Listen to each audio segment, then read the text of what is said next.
Well, I don't think it's much of a stretch to say that DC Fandom was a success, despite other attempts at virtual cons and what have you, pretty much being dismal failures. But at the heart of all of this, without a doubt, is the Snyder Cut. And so, but the lingering questions remain as to where does it go beyond, because it's well known that Zack Snyder's Justice League was only part one of a larger story. In fact, he was working on a two-part deal. It was two films, and then the interference began. Oh, well, it was underway. You can go all the way, but probably even back to Man of Steel. But anyway, that's that. And it was to leave it open for the sequels and everything. So, is he reshooting it to be a one-shot deal, or is there a chance that he can follow Snyder Cut with his Justice League 2 and 3 and all that? Well, things are looking up that could very well be a possibility, and stands to reason. It makes a lot of sense. Now, of course, Snyder Cut has to perform well, but so far it has performed well before it even before you can even watch it, because the excitement about it is clearly there.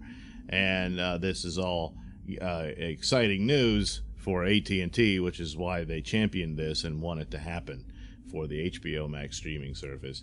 So this spells out good news, not only for that, but for the long desired another film that we wanted to see, which hasn't been shot, is a Man of Steel 2, another Superman movie with Henry Cavill, who is just the odds-on favorite to continue in that role before they move on with someone else.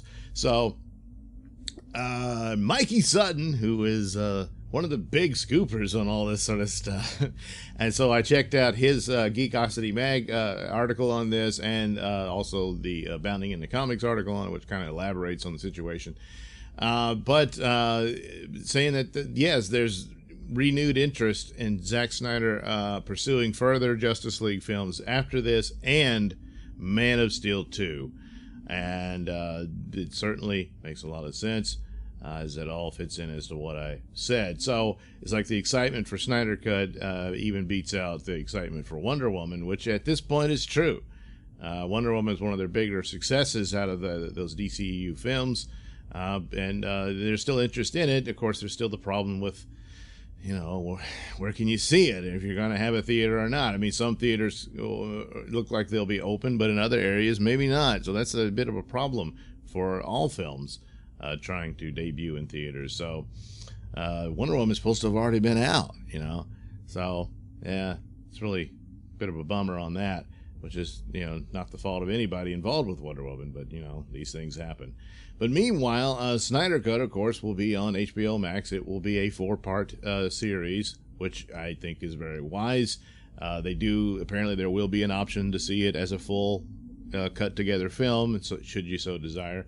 But for the purposes of a streaming service and a desire to have their own, Mandalorian or their own Game of Thrones back when it was good, for their streaming service, you can certainly understand why this would fit even better. And I'm wondering if they do go forward, which, God, I hope they do, with a continuation of the story into further Justice League films, that it would be cut up as a series, so it could be that long and that detailed, so you can get in all the other goodies of DC Universe in there that you can in a well-rounded edited narrative.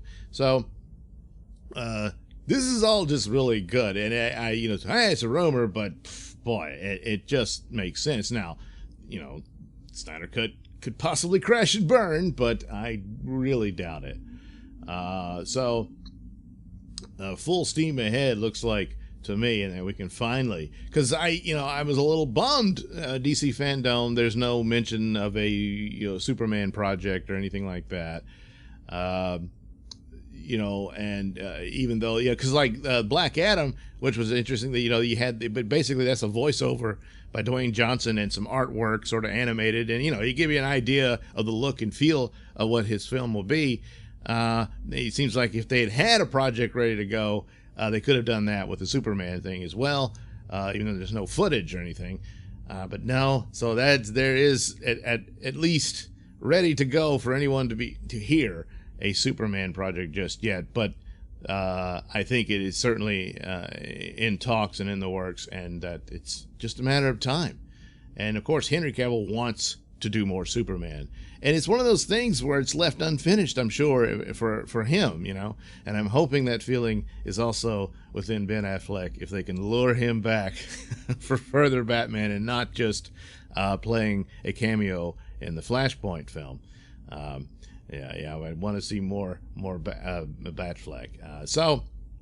But for right now, this looks even more likely is Justice League films. And even if it's like Justice League, I would think Zack Snyder would be in the director's chair for those, whether he would direct Man of Steel 2 or not, but he would certainly be producing it.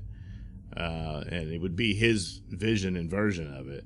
And, well, whatever director he hires is just going to have to do what the boss says. But that would be, he's going to have a lot more power over these films than he did initially, which was not a whole lot. You go back and look over the whole story about how much, and he put up with it. He's not a guy who gets in arguments and fights. Everybody seems to love the guy except for the people who stabbed him in the back. But all the actors who worked with him, they all like him. And it just comes across. You can't really judge people by interviews and whatnot, but he just seems like a very friendly guy who goes the extra mile to try to make things work. He doesn't want it to fall apart, and if he has to make compromises here and there, he did. This time around, no. So this is going to be totally his now. If it fails, it's well, Zach, it's on you. But I don't really think so. I'm sure there's going to be things here and there. I had problems with his versions of the DC heroes, but not enough for me to turn it down and not want to see it. There was stuff I loved that he did. So I'm sure the same will be true for his Justice League. So this is all really good news. Stands to reason and makes sense. The Bounding in the Comics article elaborated on this, about how Dwayne Johnson factors into this. This is another very powerful voice in all of this, because the Black Adam movie, I think it's even older than the DCEU itself, in that they've been pushing for this idea of him playing Black Adam, and he always voiced interest in it. But for whatever reason, things just wouldn't come together and all that. It's in other movies he was involved in. I mean, he's a huge star. And so now where he comes in and they get that all deal, and they got Shazam off the ground, and it's linked, obviously, but his film will be its own thing for the most part, and they'll come together at some point. But he voiced interest. He wants to have his Black Adam versus Superman, and that Superman, he means Henry Cavill's Superman. They do know each other. They're both managed by Dwayne's ex-wife, so there you go. So that's quite a lot of muscle in Henry's corner, and I'm sure it works out for Zack Snyder as well, as Dwayne Johnson seems to really like the idea of the DCEU and all of that stuff. And his movie is going to be a big deal, as it will introduce Justice Society and all of that, and then eventually he'll cross over with Shazam. And so now the interest in a Justice League 2, now Batman in the Comics goes on to this, that they're really looking forward to the idea of a Justice League versus Legion of Doom. That wasn't a part of Snyder's vision. The Legion of Doom was suggested to be the sequel to the theatrical Justice League that Joss Whedon did. And it's not a bad idea to have, obviously, a Justice League versus Legion of Doom. But to get there alongside the, unless they're going to split it to where, this is the alternate timeline or what, no, I wouldn't do that. So they could work this out, and in a lot of ways to map it out, whether it's part of HBO Max or part of of films that go in the theater. Now, as Black Adam is still, that's deemed to be in the theaters. So they could map it out where you have Man of Steel, whether you have your Justice League. Then there's a Man of Steel movie that I would like to see it be Man of Steel or Superman versus Brainiac. And then that you could tie in that Brainiac has knowledge of Darkseid and that looming threat is coming, and that's the reason why he came to Earth to collect Metropolis, because he sees Earth as doomed. And you know, and Superman at the end finds out this revelation, and you're like, oh. So that sets it up for Justice League 2, which apparently was Batman's plan to take the war directly, to take the offensive and go to Apokolips and eliminate the threat of Darkseid. And they lose. They get their asses handed to them. And that was the idea. You could play that out. To get to a Justice League versus Legion of Doom at that point, I don't see how that would fit in, because ultimately the battle with Darkseid is a big deal, as the third movie is the apocalyptic Earth, and they have to use time travel to undo what happened. And ultimately, Batman dies at the end of that one. That's how the story was supposed to be. Whether they change that now, I don't know. So, how do you get there? Do you delay that further with a Justice League film where there is a Legion of Doom? And then Legion of Doom, why are they called the Legion of Doom? There's been different variations of it as to why. You know, of course, it was just an evil title for the Super Friends cartoon. But there was a Alex Ross story where they were, the villains were receiving visions of the end of the world, and they were actually working to stop it, you know, and manipulating the heroes into it and all that sort of stuff. Could do something like that, but what is the Doom? It's Darkseid. He's coming, you know, so there would be one more element of that. But if you had a Brainiac fight with Superman that reveals the same thing, you know, I don't know. So it pushes things further out to get all this done, and it's really quite the massive undertaking. So, boy, talk about a lot of consultations, and directors don't like this. They want to do their own vision. They want to, and it's hard to maintain that for this overall story. It rubs a lot of people the wrong way, and I'll do another video about that. That's apparently not to Patty Jenkins' liking. So, but for the fans, it's great.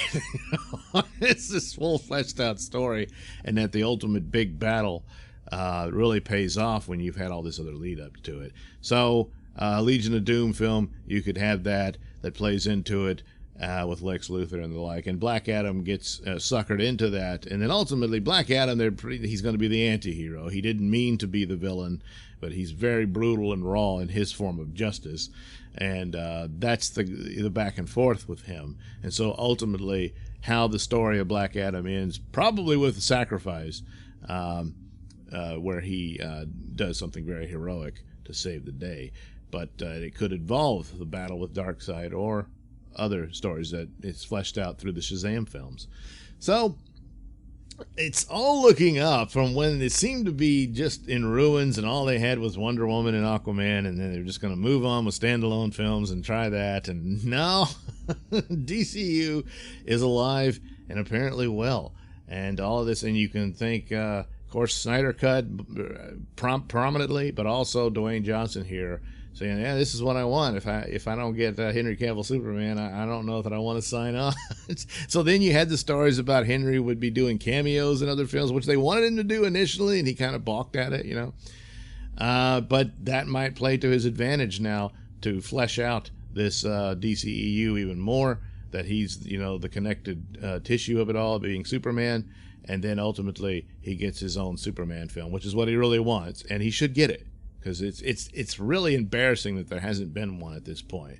And there should be a Superman film, and have Zack Snyder either direct it or produce it one way or another, but keep it within that tone and storyline, and to build up the idea that the Man of Steel was a freshman Superman. He was his first day on the job as Superman, and you get to that. The Superman we really know, the one that's, you know, he's tried, true, and tested, and knows what he's doing, and is in full command of his powers.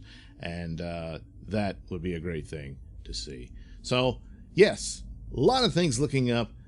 There is something not looking up, so I'll deal that with the Patty Jenkins story in another video, but this is all good stuff.